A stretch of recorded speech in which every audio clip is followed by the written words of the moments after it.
It's Hololive time! Hello, welcome to another figure review. Today we're gonna have a look at the Nendoroid number 1861. It's Inugami Korone from Hololive Productions. Hololive Gamers, that is. And yes, another one of my favorite Hololive VTubers. She's a cute doggo. Also plays a lot of horror games for whatever reason. And a lot of retro games. And speaking of the horror games, she even has her own one. But yeah, retro games is also the name of the game and really fun to watch. I love checking out her streams. So we already had the pop-up parade, and since I really like the character, I got myself the Nendoroid. I would get a Figma if they make one. Good smile? Your move. But let's have a look at this figure. Yay! Yubi! Yubi! In true form to Nendoroids, this figure is small. How small? She stands at about 9 centimeters to the top of the hat, which means we would be going up to 3.8 inches tall. Size comparisons. Here's Daughter, SH Figure Art Son Goku, NECA Michelangelo. Every single other Hololive Nendoroid figure I own so far: Hachama, aka Akai Hato, Uruha Rushia, Sakura Miko, Minato Aqua, and Usada Pecora. In Dark Side, I got more coffee.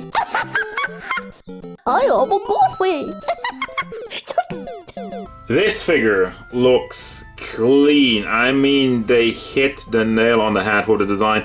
Sometimes with these Hololive figures, like in the pop-up raids, in the Nendoroids, even the Figmas, I talk about some detail missing. Well, Korone is the most detailed character, but they just nail it. First and foremost, look at this happy, smiling doggo face.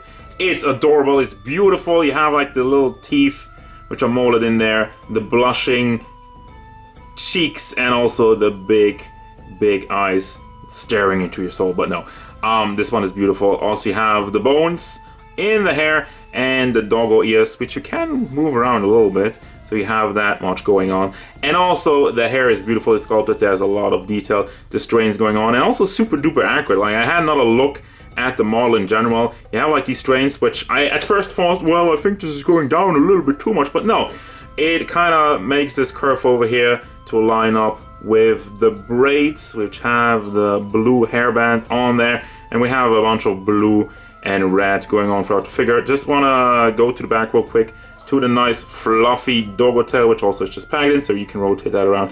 Has a nice amount of detail in there.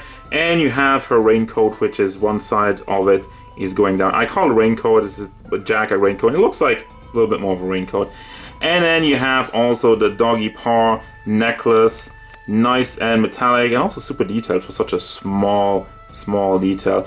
And now, since I'm zooming in so much, you do see a tiny bit of bleeding, but honestly, like, this is zoomed in by like I don't know how much, so you're not gonna notice this. It's also nice and molded in the collar for her outfit. Now, the one thing I gotta note is the buttons on her dress are not molded on there, but I'm not mad about it because look at how small they are. Look at how tiny they are. To mold that would have been a nightmare, so I'm fine with them just painting that on there because at least the paint is clean. There's no bleeding on that, and you also have like the crossed bones on her chest area. Now back to the coat, which has obviously a lot of yellow painted on there, and you do have the ribbons on this side, and also on the other side the blue and red, and her wristbands with the red also standing out a little bit, and the pouches with the tiny metallic zipper, which has a little bit of yellow on it, so the paint on that isn't super clean, but again, it's such a small detail. I ain't mad about it. And also we have like the black line that goes around it, and yeah, it's just clean. I mean, the more I look at this figure, I really try to look for some imperfections, look for something that stands out, some big paint slips, but I can't find anything.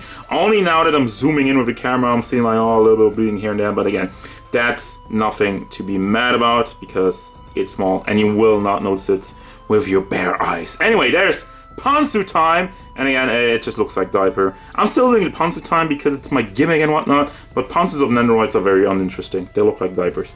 I keep repeating myself. Then we go down to the shoes. You have the 2 socks on both sides molded on there, and the light blue. Yeah, this one is a really good one. Quality control is top notch on it, and yeah, let's move on. これを集めて。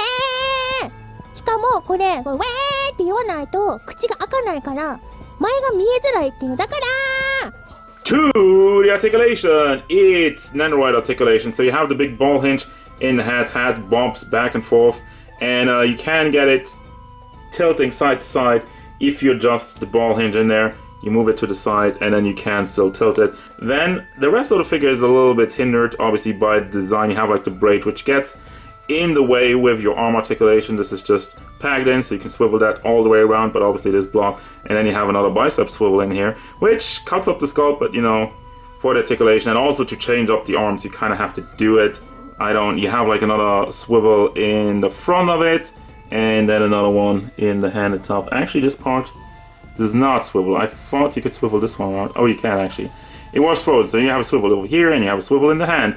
Then for your entire torso area, there's not really anything going on, and also like the diaper part doesn't move around. So we're moving down to the legs, which are once again just on good small ball hinges, so you can move that up and down, and you can also swivel it on the ball joint, but also on the thigh itself, but you kind of hold on to it. So again, that opens up a little bit of more range if you move it out to the side and you do stuff like that, and then you rotate it on the leg to kind of move it back inside. This is what I mean, you kind of swivel this part. So you get some more out of it, but yeah, there's nothing else going on. There's nothing in the shoes, obviously, but that wouldn't really accomplish that much. It's an Nendoroid. They're not known for good articulation, but that's not the idea, because the accessories make up for it. Have confidence. No confidence. For the accessories, by the way, you get like the personalized base with a croissant on it, all in like the Hololive style. Everybody from the Nendoroid Hololive figures has a base like this, and I'm a big fan of that. Also, you have this triple hinge arm to just kind of pack the figure on there, and you can also rotate the part in front. Now, for that, you also get, well, not for that, yeah, these things have their own bases. You have these, what's it called again? The Korone Ch plastic sheets of the faces with the weird drawing of the head, which in the back is just kind of see-through. Like, why didn't they print it double size? But anyway, you have like the one where it gets knocked out and just the smiling one.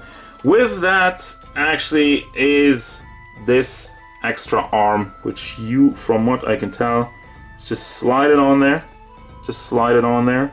Can't get it in there, but you can tell there's a little spot which this is supposed to slide in. And I can't get it done right now, but I'll try that later. And you just have a little ball pack to put that on this base. So you can have that float around. For the face sculpts, you have the yandere face and the smiling face. Unfortunately, we have some black on the teeth over here, which, oh wait, it goes off. Phew! Bullet dodged. Actually, yeah, it looks amazing. Love the yandere face. Also have this pack to replace for the neck. If your neck pack is snapping off, you have another one. These ones are pretty big and sturdy, so I don't really see them break off. You have like the one leg, which is angled. You usually only get one. And then you also have two arms, which are angled, and also have the grabby hands on there. Also, you got like the one peace sign hand and a simple fist hand, which, let me turn that around the right direction. You got the doggo, which has a peg in there, but you can take that out and put him on this base. Got its own little base. So I'm very appreciative of that. So you got like the base for the doggo, you got like the base for the hat. What was the name again? The mini Hosoinu, right? That was the doggo with the tongue sticking out. Looks cool. And we have a baguette, or loaf of bread, but it looks like a baguette, with the hand directly connected to it. Well, you can take it out. I say directly connected to it. Can take it out. If you don't want the baguette, you get the finger, Yubi, which also has like a peg in there, just so it stays the same size. And I actually tried putting it on this base, but that doesn't work. So that's kind of like a missed opportunity. I would have liked to just put that in this base. Maybe display the finger like that, but you cannot do that. Shampoo. Shampoo.